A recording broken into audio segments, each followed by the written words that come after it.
मम्मा, मम्मा, मम्मा, मम्मा। क्यों चिल्ला रही है? मम्मा मेरा कितना सारा होमवर्क पड़ा हुआ है और किसको कुछ फिक्र ही नहीं है। वो मैं, तेरे पापा नहीं आए अभी तक? नहीं ना। अच्छा चल ठीक है, मैं कराती हूँ, आ जा। क्या है होमवर्क? 10 - 5 इज इक्वल टू क्या होता है? 1 2 3 4 5। So 10 - 5 is equal to 5। तेरे पापा भी ना अभी तक नहीं आए। तू ये कंप्लीट कर, मैं उनको कॉल करती हूँ। हेलो विशाल, कहाँ हो तुम? हाँ मैं लिफ्ट में ही हूँ, मैं आ रहा हूँ, बस आ रहा हूँ। तो जल्दी आओ ना बेटा। तुम ये चैप्टर कंप्लीट करो, मैं तुम्हारे पापा को देख कर आती हूँ, ठीक है?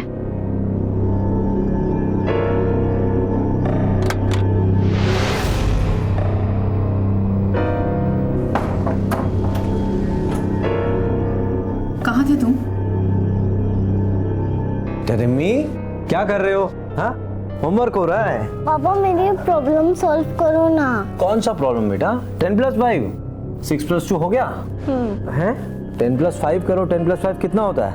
10 + 5 बेटा 15 होता है ना। कितना होता है? 50। और अरे बाप रे, तो बहुत सारा होमवर्क बचा है, कैसे करोगे? हाँ तुम चिंता मत करो, पापा सारा होमवर्क करा देंगे। हाँ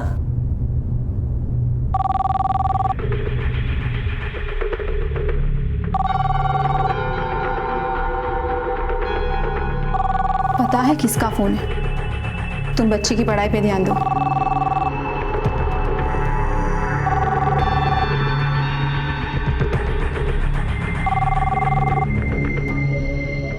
नाइन +2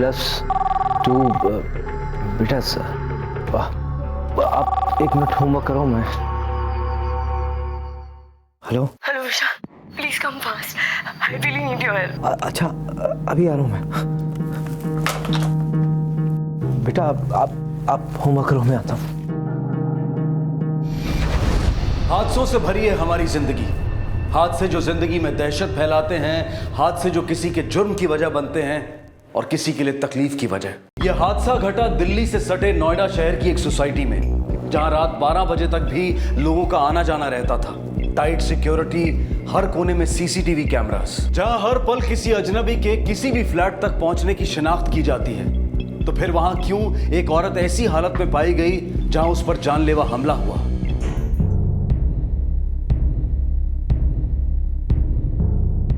हमें पुलिस को इन्फॉर्म कर देना चाहिए, इससे पहले कि ये हॉस्पिटल वाले कोई ऑब्जेक्शन ले। नहीं पुलिस को इन्फॉर्म करने की जरूरत नहीं है।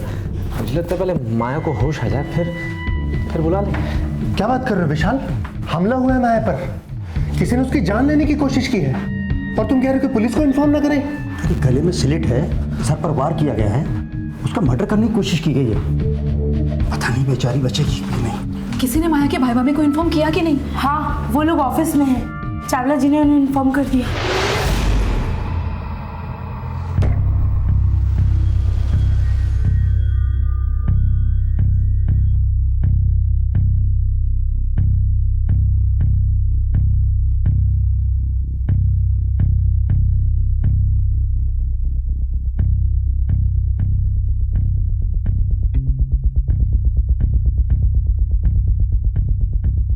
माया को होश आ गया है, लेकिन वो बात करने के हालात में नहीं।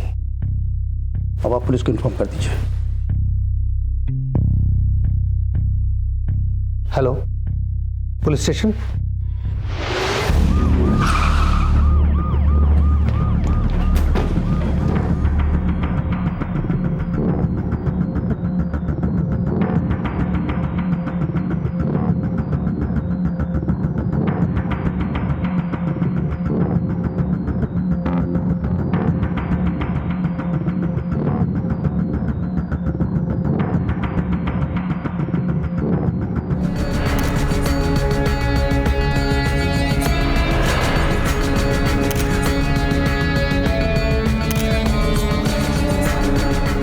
इसका सिम दो।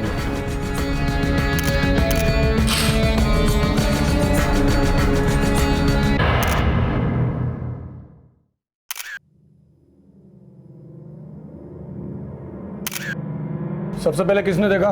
सर वो मैंने देखा जी।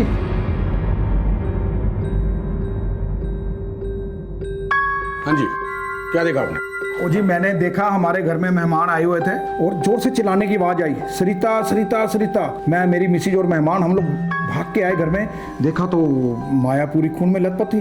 विशाल कौन है?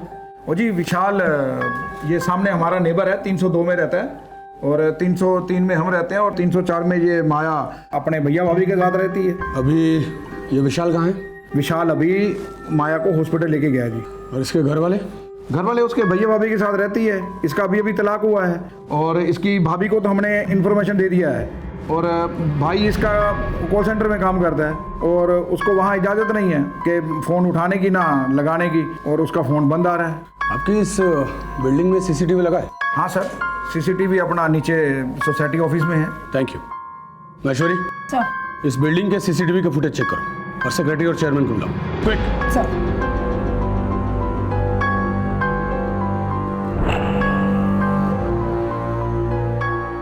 स्टॉप, ये कौन है? ये मैम अग्रवाल साहब हैं, 4th फ्लोर पर रहते हैं। स्टॉप, ये औरत कौन है? ये मैम एक काम वाली भाई है, डेली आती है। ये सब कैमरास क्यों नहीं चल रहे आपके?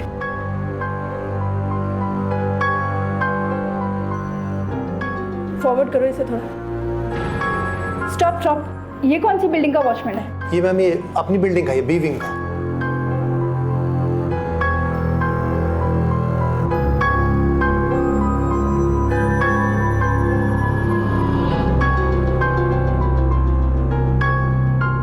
ये हादसा कितने बजे हुआ था? सर करीब 8:30, 8:15, 8:30 के बीच की बात है। मैं अपनी वाइफ सरिता के साथ और अपनी बच्ची के साथ घर पे ही था, तभी अचानक माया का इंटरकॉम पे फोन आया। उसने कहा कि शी नीड्स हेल्प। किस तरह की हेल्प? सर जब माया का फोन आया वो बहुत घबराई हुई साउंड कर रही थी। मुझे कुछ समझ नहीं आया, मैंने फोन रखा और मैं दौड़कर इधर आ गया। फिर आपने डोरबेल बजाई होगी? नहीं सर, दरवाजा खुला था। दरवाजा खुला हुआ था? आपको मतलब दरवाज़ा खुला था, लैच लगी हुई थी या फिर पूरा खुला?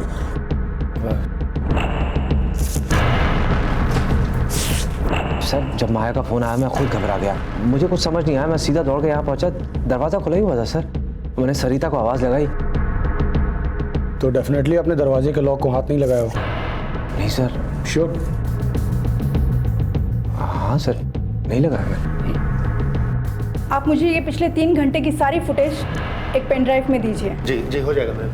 और कैमरास कहाँ लगे हुए हैं सोसाइटी में? मैम एक लिफ्ट में है कैमरा और एक सामने है। और फ्लैट्स के सामने? फ्लैट के सामने कोई कैमरा नहीं है मैम। क्या लगता है मैडम, किसका काम हो सकता है ये? मनु लगता है जी वो सिर दे पीछे वार किया होगा। वेरी गुड, काफी नॉलेज है आपको। वो जी नॉलेज की क्या बात है जी, वो आजकल इतने क्राइम शो चलते हैं, वो नॉलेज तो मिल ही जाती है। तो वैसे क्राइम के सीरियल में आपने ये नहीं देखा होगा कि जो ज्यादा नॉलेजेबल लोग होते हैं शक की सुई भी उन्हीं पे घूमती है। इसके भाई बहन कहाँ है? वो जी भाभी उसकी शाम को 4 बजे ऑफिस में गई है, भाई को 8 बजे चलते मैंने देखा। 8 बजे? हाँ जी पक्का? पक्का। भाई 8 बजे घर से निकलता है और हादसा तकरीबन 8:30 बजे होता है। इसका मतलब हादसे से आधे घंटे पहले उसका भाई अपने घर पे था। चावला साहब आपको ये बात पहले बतानी चाहिए थी ना। अच्छा पाजी, आपने उसके भाई के बिहेवियर में कोई अजीब बात देखी?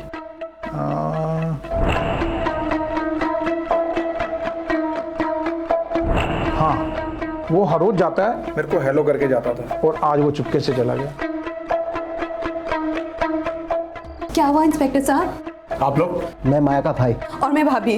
पर हुआ क्या? आप लोगों को इन्फॉर्मेशन कैसी मिली? चावला साहब ने बोला कि घर में पुलिस आई है, जल्दी से आ जाओ। कैसी है मेरी बहन और ये सब कैसे हो गया? डोंट वरी, अभी आपकी बहन का होश आ गया है, पहले जाकर उससे मिल लीजिए। मैं आपसे आराम से बात करता हूँ।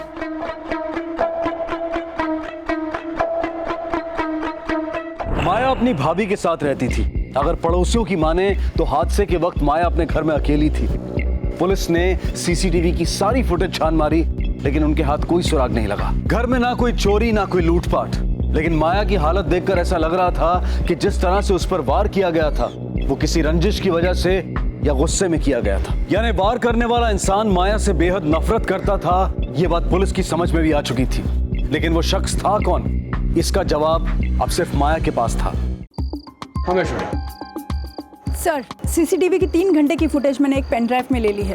कुछ मालूम चला? सर, सोसाइटी के मैक्सिमम लोग हैं उसमें, लेकिन कोई भी ऐसा इंसान नहीं है जिस पे हमें शक हो सके। महेश्वरी, ये मुझे अंदर का मामला लगता है, शायद किसी आपसी रंजिश का, क्योंकि घर में कोई लूटपाट नहीं हुई। Possible sir. और माया का बयान? सर, वहीं जा रही हूँ। अभी शर्मा जी से बात हुई है, माया अब इस कंडीशन में है कि वो हमें बयान दे सके। That's good. तुम एक काम करो, ये पेन ड्राइव मुझे दो, मैं थाने जा रहा हूँ, तुम उसका बयान लेके आओ। सर,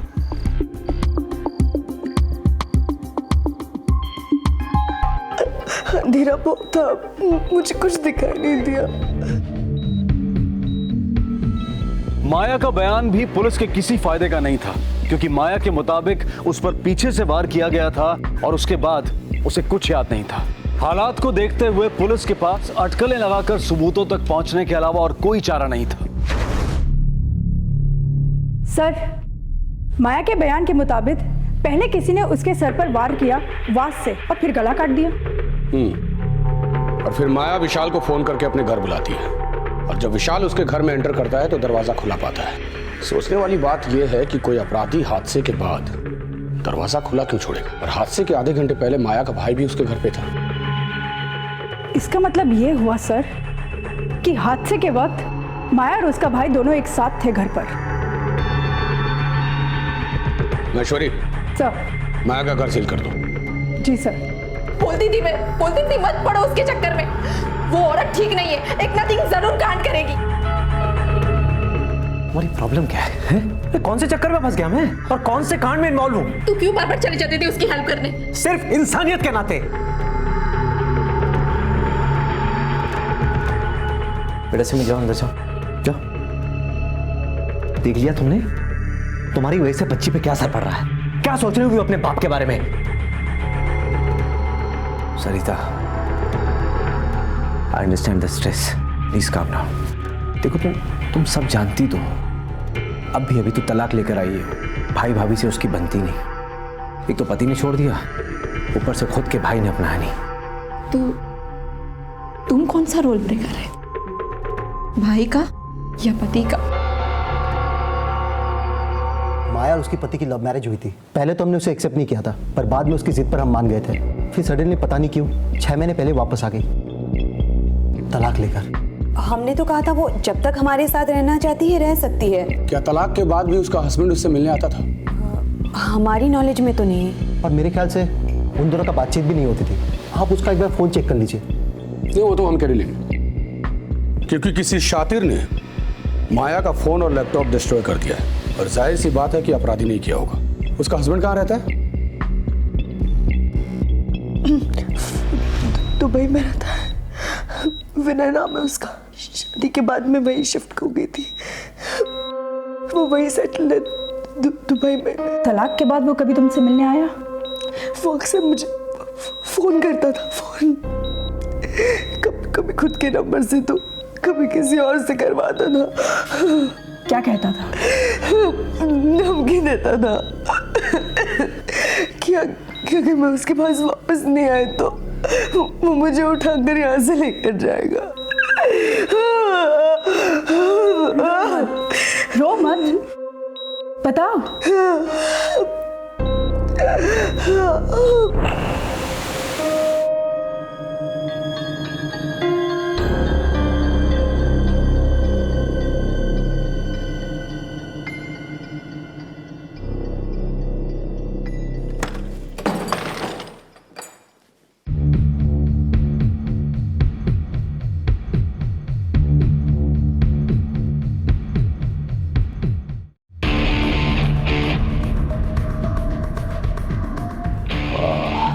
स्पोर्टी मैन, जोशीले मर्द। मुझसे बर्दाश्त नहीं हुआ, मैं यहाँ भाग आ गई। तो तुम वहाँ पुलिस में क्यों नहीं गई? उसके वहाँ बहुत रिश्तेदार है, वो सबको जानता है। पुलिस में जाने से मेरी और मेरे भाई भाभी की बहुत बदनामी होती है। और कहीं ऐसा तो नहीं कि उस रात वही आया हो तुमसे बदला लेने के लिए? पता नहीं, बहुत अंधेरा था, मैंने कुछ नहीं देखा और मेरे गले पे वार होने के बाद तो मैं बेहोश हो गई।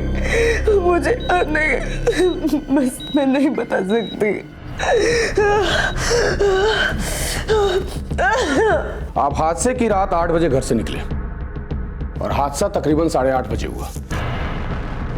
और आपकी बहन जिस हालात में पाई गई, उसके शरीर पर जो घाव पाए गए, तो जाहिर सी बात है कि उसने बचने के लिए स्ट्रगल भी किया होगा और इस दरमियान कम से कम 20-25 मिनट तो लगे होंगे। आप कहना क्या चाहते हैं कि मैंने नहीं, मैं तो चावला जी के बयान के मुताबिक कह रहा हूं, क्योंकि उनका कहना यह है कि अक्सर आप हस्बैंड वाइफ एक साथ ऑफिस के लिए निकलते हैं, लेकिन उस दिन मैडम तकरीबन 4 बजे ऑफिस के लिए निकली और आप रात 8 बजे। एक्चुअली मैं और ये एक ही ऑफिस में काम करते हैं। उस दिन मैं अपना वॉलेट घर में भूल आई थी, जिसमें मेरा स्वाइप कार्ड था और उसके बगैर एंट्री नहीं मिल सकती थी मुझे ऑफिस में। और मैं घर गया था इसका वॉलेट लाने।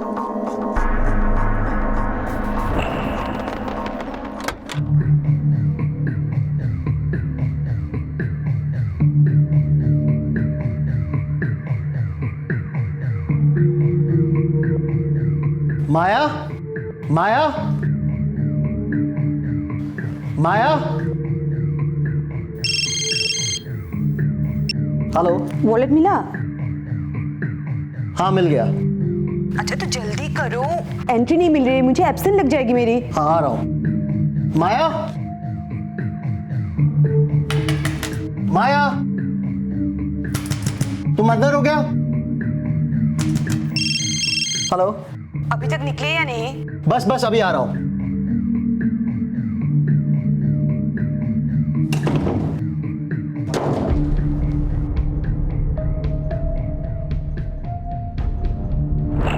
तो जब आप घर में वॉलेट लेने के लिए दाखिल हुए तो सब कुछ ठीक था?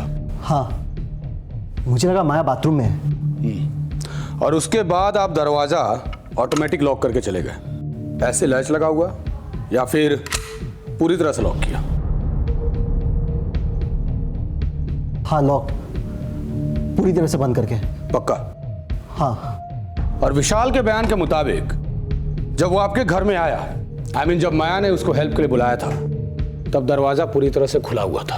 और पहली नजर में इसका सीधा सा मतलब ये निकलता है कि जब आप घर में एंटर हुए तो आपके आने से पहले हमलावर घर में मौजूद था, लेकिन आपके घर में एंटर करते ही वो आपकी बहन को लेकर बाथरूम में छिप गया हो और आपके घर से निकलते ही उसने आपकी बहन पर हमला किया हो और फिर दरवाजा खुला छोड़कर चला गया हो। ओह माय गॉड,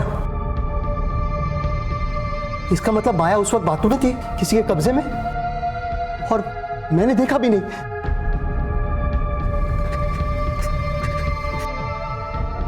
काश मैंने देखा होता उस वक्त,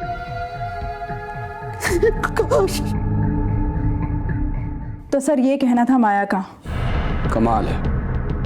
अरे सर, माया के भाई भाभी का भी यही कहना है कि माया की उसके हस्बैंड से बनती नहीं थी। फिर तो माया के हस्बैंड का यहाँ आना बनता है। तुम एक काम करो, उसके हस्बैंड का एड्रेस निकालो, उसको यहाँ बुलाओ। माया जो कि सिर्फ आधे घंटे के लिए अपने घर में अकेली थी, उस पर हमला होता है और पुलिस की छानबीन के बावजूद भी हमलावर का कुछ पता नहीं चलता। विशाल के मुताबिक माया की अपने भाई और भाभी से बनती नहीं थी, जबकि माया के भाई और भाभी के मुताबिक वो माया को बहुत प्यार करते थे। चौंकाने वाली बात यह थी कि हादसे के वक्त जब विशाल माया के फोन के बाद उससे मिलने गया, तब दरवाजा खुला हुआ था, जबकि माया का भाई कुछ ही मिनटों पहले वहां से गया था, तब दरवाजा लॉक था। यानी कि कोई तीसरा था जो इन्हीं कुछ मिनटों में सबकी नजरें बचाकर वहां पर आया और अपना काम कर गया। लेकिन माया के बयान ने इस कहानी को एक और मोड़ दे दिया, जब उसने पुलिस को यह बताया कि उसका पति उसे बहुत टॉर्चर करता था। पुलिस ने माया के पति विनय को दुबई से बुलवा लिया।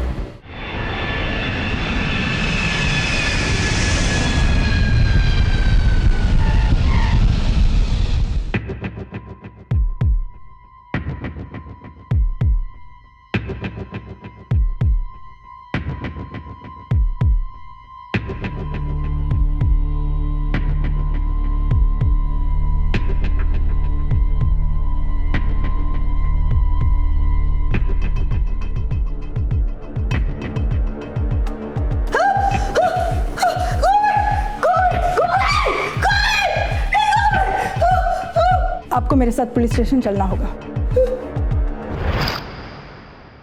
हाँ। हमारा लव मैरिज हुआ था, लेकिन लव जैसा हमारे बीच में कुछ भी नहीं रह गया था। मैं दुबई में सेटल था और माया हर हफ्ते इंडिया आती। मैं उसे रोक भी नहीं पाता था। शादी से पहले तो वो जिद्दी थी ही, लेकिन शादी के बाद वो और भी स्ट्रॉन्ग पर्सनालिटी बनकर उभरी थी, जिसे झेलना मुश्किल था मेरे लिए।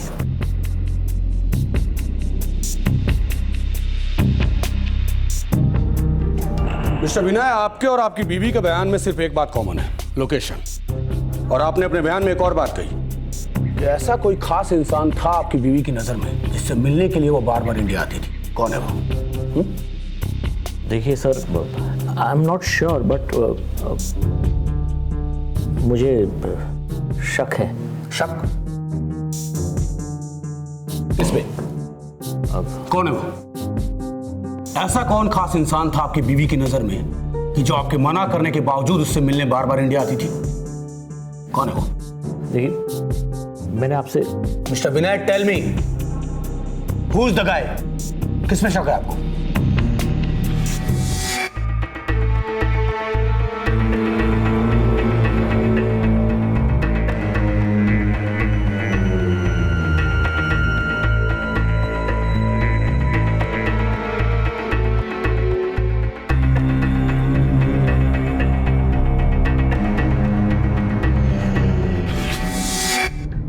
तो ये आपका फ्लैट है जी। और चावला साहब, ये आपका फ्लैट है। और मिसेस अरोड़ा, आपके पति के बयान के मुताबिक आपके सामने वाले फ्लैट में हादसा तकरीबन 8:30 बजे हुआ, लेकिन आपकी बेटी ने बताया कि हादसे के वक्त आप भी घर पे नहीं थी। कहाँ थी आप? जी, वो मैं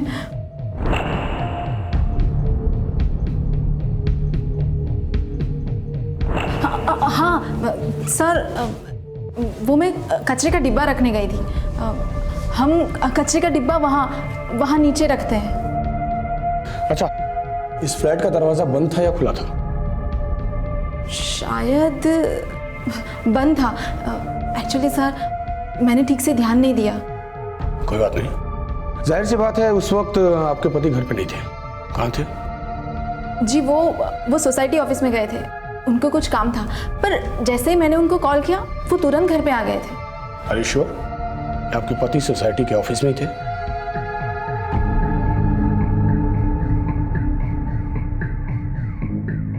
मेरी जासूसी कर रही हो तुम? फंसाना चाहती हो मुझे इन लोगों के बीच में? और साबित क्या करना चाहती हो तुम? यह मियां बीवी का झगड़ा बात नहीं। इसका कहना है कि हादसे के वक्त ये सोसाइटी के ऑफिस में था। क्या ये सच है? हाँ भाई विशाल, तुम तो उस रात हमारे साथ नहीं थे, फिर झूठ क्यों बोला? देखो विशाल, तुम्हारे बीवी के बयान के मुताबिक हादसे के चंद मिनट पहले तुम घर में आए, और फिर माया का फोन तुम्हें क्यों आया?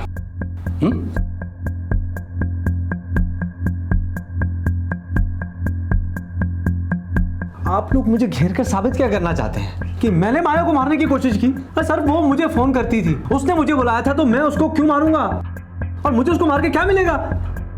सब तुम्हारा किया था। कमाल है विशाल। हैरानी की बात तो यह है कि माया के भाई के बयान के मुताबिक जब उसका भाई घर में आया तो माया कमरे में नहीं थी। फिर वो दरवाजा लॉक करके चला जाता है ऐसे। अब या तो दरवाजा अंदर से खोला जा सकता है या फिर डुप्लीकेट चाबी से। और तुम्हारा कहना यह है कि जब तुम घर में आए तो दरवाजा अनलॉक था ऐसे ऐसे। हाँ सर, ऐसे ही अनलॉक था। इसका मतलब तुम घर में आसानी से आ सकते थे, या हो सकता है तुम्हारे आने के लिए दरवाजा खुला रखा गया हो। अब तुम किसी पचड़े में अगर नहीं फंसना चाहते तो सारा सच उगल दो। और माया के पति का बयान हम ले चुके हैं, और हम जान चुके हैं कि माया बार बार इंडिया किससे मिलने आती थी। वो तुमसे मिलने बार बार इंडिया आती थी। तुम्हारी वजह से उसने अपने पति से तलाक लिया, और जब तुमको यह लगा कि वो तुम्हारे गले पड़ रही है तो तुमने उसको अपने रास्ते से हटाने की कोशिश की ताकि आगे चल के वो तुम्हारी मुसीबत न बन जाए। Is it true? नहीं सर, ये सब झूठ है सर। मैंने आपसे पहले भी कहा कि वो मुझे फोन करती थी। मैंने तो इस चीज को कभी बढ़ावा दिया ही नहीं। देखो विशाल, मुझे सिर्फ सच सुनना है, और तुम्हारी भलाई इसी में है कि खुद के मुंह से सच उगलना शुरू कर दो। वरना मेरे पास ऐसे ऐसे तरीके हैं कि अगर अपने पे आ गया तो तोते की तरह पटपट बोलना शुरू कर दोगे। बस तकलीफ थोड़ी बढ़ जाएगी। बको!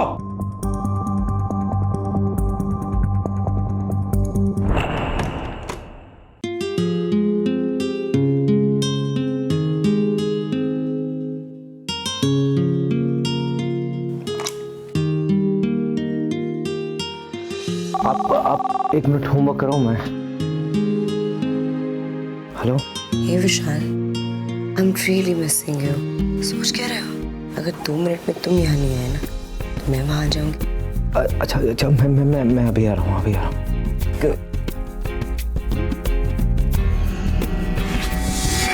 अच्छा रुको, कहाँ जा रहे हो तुम?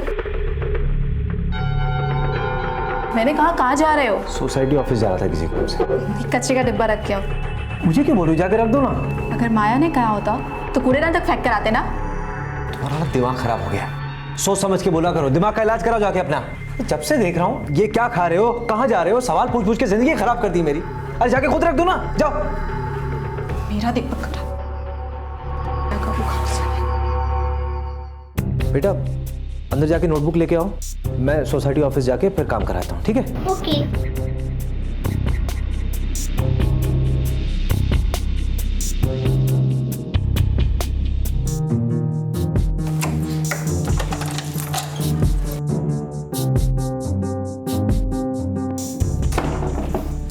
क्यों बुलाती मुझे बार बार तुम इस बार? तुम्हारे साथ कुछ स्पेशल मोमेंट्स बता सका। छाया,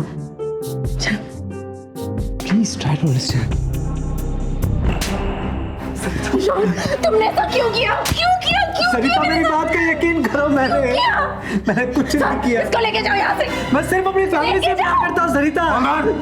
इंस्पेक्टर साहब मेरी बात का यकीन करो, मैंने माया को मारने की कोशिश नहीं की। मैंने माया को मारने की कोशिश नहीं की इंस्पेक्टर साहब।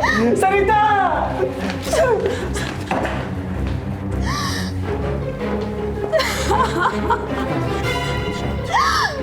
कहानी में ट्विस्ट है सर। आई एम श्योर उसकी नजर माया पर रही होगी, और जब माया ने मना किया तो उसने मारने की कोशिश कर दी। नहीं महेश्वरी, इस कहानी की कड़ी कहीं और जुड़ी है। Excuse me sir. हाँ Gupta ji, that's good. Sir Gupta ji का फोन था, माया के मोबाइल और उसके लैपटॉप का डेटा रिस्टोर हो गया है।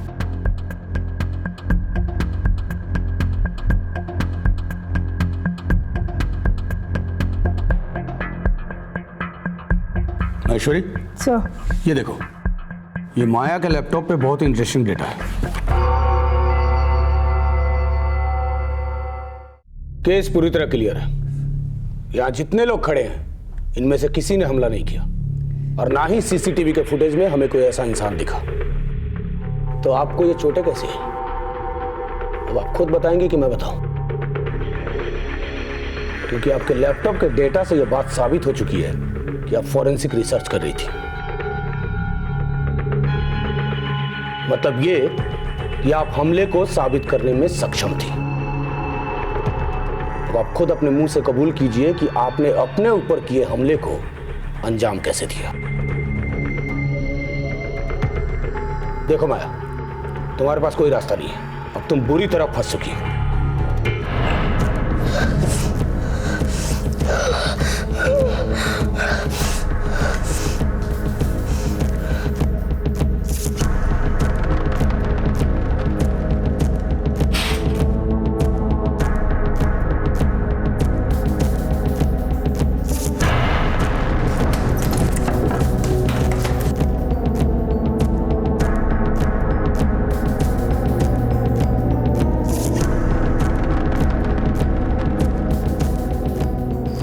Attacks the victim from behind on this part of the head. The victim's skull is not damaged.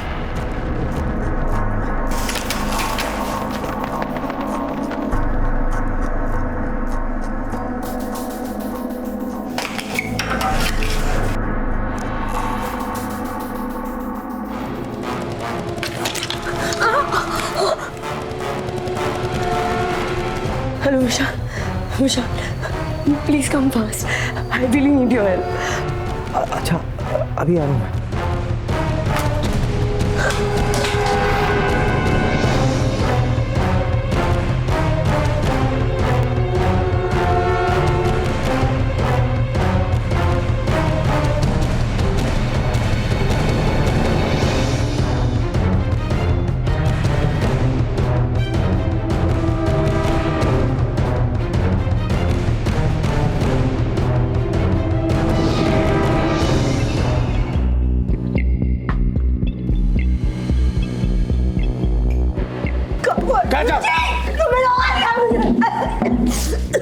छोड़ूंगी नहीं तुम्हें। विशाल, अगर तुमने ये सारी सच्चाई पहले बता दी होती तो आज तुम सरकारी गवाह होते, मुजरिम नहीं। ले जाओ इसको।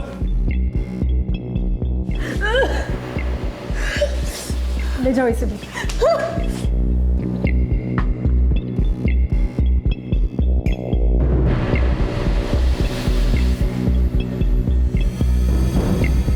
आज की तेज रफ्तार वाली जिंदगी में कोई भी इंसान संतुष्ट नहीं है।